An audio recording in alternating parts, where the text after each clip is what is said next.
Nama saya Elva Zahra Suwardi. Pada kesempatan kali ini, saya akan menjelaskan dengan singkat prosedur pembubaran dari CV.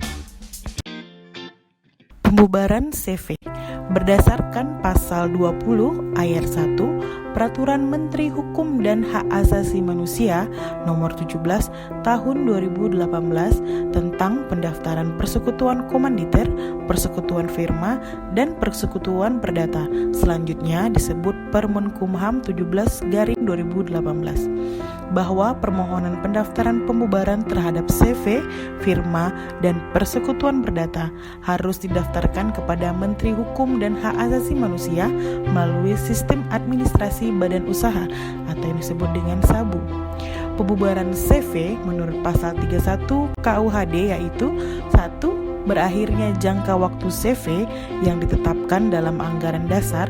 2. Akibat pengunduran diri atau pemberhentian sekutu. Dan ketiga, akibat perubahan anggaran dasar. Dalam pembubaran CV, apabila ingin menghapus NPWP perusahaannya, pelaku usaha harus mendaftarkan pembubaran CV terlebih dahulu.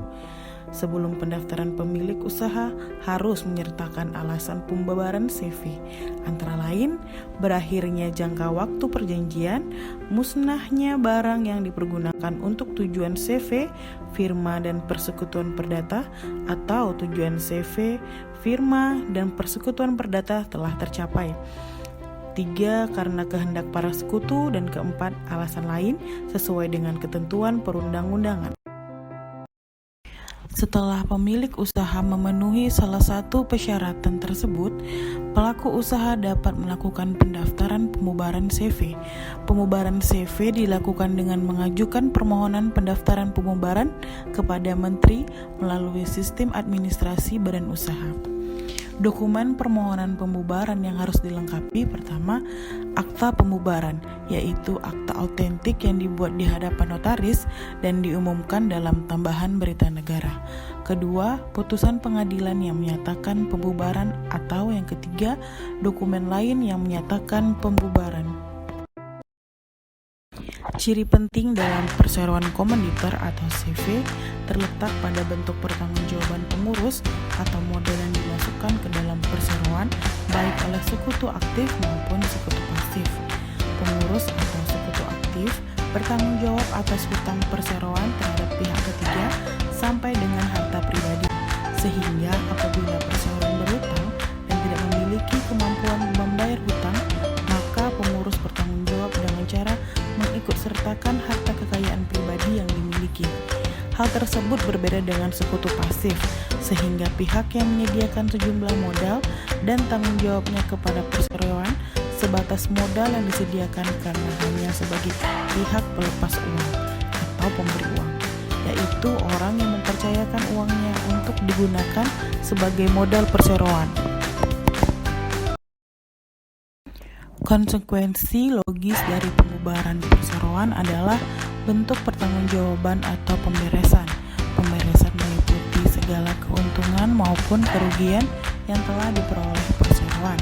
Pembagian didasari pada anggaran dasar, namun apabila ada hal-hal tertentu yang tidak diatur atau tidak cukup diatur dalam anggaran dasar, maka ketentuan pasal 1633 sampai dengan 1635 KUHP Perdata dapat diberlakukan.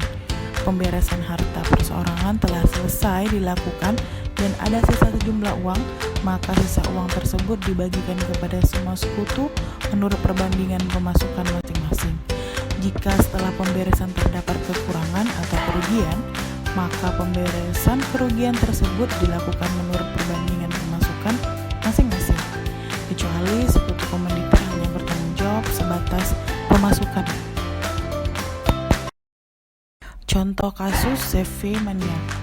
CV Maniak didirikan berdasarkan Akta Pendirian dan Anggaran Dasar Perseroan Komanditer Nomor 13 Tahun 1996 yang dibuat di hadapan Tuan Ahmad Suryo, notaris di Jepara. Para pendiri CV Maniak adalah Tuan Cuk Norris, Tuan Imam Nurahan, serta Nona Rainida Vinta Kumala. Baik Tuan Cuk Norris dan Tuan Imam Nurahan merupakan sekutu aktif atau atau sekutu komplementer dengan jabatan masing-masing sebagai direktur dan wakil direktur. Sementara Nona Rainida Vinka Kumala merupakan satu-satunya sekutu pasif atau sekutu komeditor.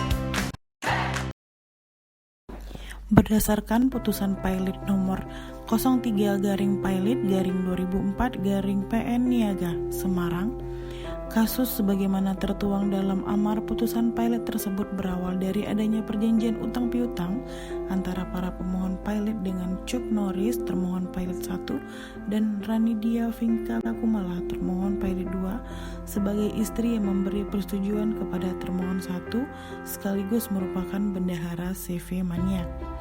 Perjanjian-perjanjian yang dibuat merupakan bagian dari transaksi atas bahan baku dan mebel yang dikelola Chuck Norris di bawah Badan Usaha Perseroan Komoditor CV Maniak. Namun demikian, perjanjian tersebut bukan menempatkan Chuck Norris sebagai direktur perseroan melainkan atas nama pribadi. Pemohon menilai Chuck Norris telah melanggar berbagai kesepakatan yang dibuat dalam setiap perjanjian dengan para permohon, serta tidak adanya itikat baik dari pihak termohon untuk melakukan berbagai upaya guna melunasi hutang-hutangnya. Oleh karena itu, pantas bagi para pemohon untuk mengajukan permohonan Pilot atas diri pribadi serta mengikutsertakan CV Maniak turut bertanggung jawab atas kelalaian yang dibuat oleh Chuck Norris dan Ranidia Vinka Kumala sebagai pengurus perseroan. Adapun hubungan hukum yang terjadi antara CV Maniak dan para kreditor disebabkan adanya suatu kesepakatan perjanjian hutang piutang. Sesuai dengan data yang diperoleh, sekurang-kurangnya debitur telah melakukan perikatan dengan 5 kreditor masing-masing adalah sebagai berikut. Yang pertama, perjanjian transaksi bahan baku dan mebel. Yang kedua, perjanjian transaksi mebel. Yang ketiga, perjanjian transaksi penyertaan modal. Keempat, perjanjian transaksi penyertaan modal usaha. Yang kelima, perjanjian transaksi bahan kayu dan mebel. Setelah dikeluarkannya putusan Pilot nomor 3/Pilot/2004/PN Niaga Semarang, maka CV Maniak memiliki tanggung jawab yang harus diselesaikan kepada kreditornya. Setelah CV Maniak dinyatakan Pilot, mereka mengajukan pembatalan Pilot. Para sekutu yang dinyatakan Pilot berdasarkan keputusan Pengadilan Niaga nomor 03/Pilot/2004/PN Niaga Semarang memutuskan: pertama, mengabulkan permohonan para pemohon, yang kedua, menyatakan sah dan berharga sita jaminan yang telah dilakukan oleh jurusita Pengadilan Niaga pada Pengadilan Negeri Semarang. Ketiga, menyatakan debitur Chuck Norris selaku pribadi dan selaku debitur CV Maniak, dan Ranidia Vinka Kumala selaku pribadi dan selaku bendahara CV Maniak.